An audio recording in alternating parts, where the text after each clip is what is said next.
আমি প্রবীর ঘোষালের জন্য 2016-তে প্রচার করেছি, আমি কাঞ্চন মল্লিকের জন্য 2021-এ প্রচার করেছি এবং প্রত্যেকবারই অন্য কারোর জন্য ভোট চেয়েছি। আমি আমার নেত্রী মমতা বন্দ্যোপাধ্যায়ের কাছে, আমাদের সর্বভারতীয় সাধারণ সম্পাদক অভিষেক বন্দ্যোপাধ্যায়ের কাছে অত্যন্ত কৃতজ্ঞ যে ওনারা আমাকে যোগ্য মনে করেছেন যে আমি উত্তরপাড়া সিটে গিয়ে এবার নিজের জন্য আমি ভোট চাইতে পারবো মানুষের কাছে।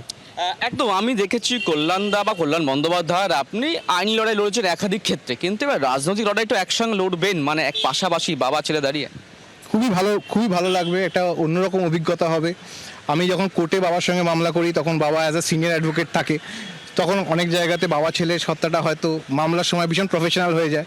এখানে আবার একটা অন্য পরিধির মধ্যে আমি দেখব। এখানে কি বাবা রাজনৈতিক গুরু হতে পারে? ডেফিনেটলি, আমি তো মমতা বন্দ্যোপাধ্যায় এবং কল্যাণ বন্দ্যোপাধ্যায়কে দেখেই রাজনীতি করেছি, আর উনি তো আমার রাজনীতি গুরু, নতুন করে তো হওয়ার কিছু নেই।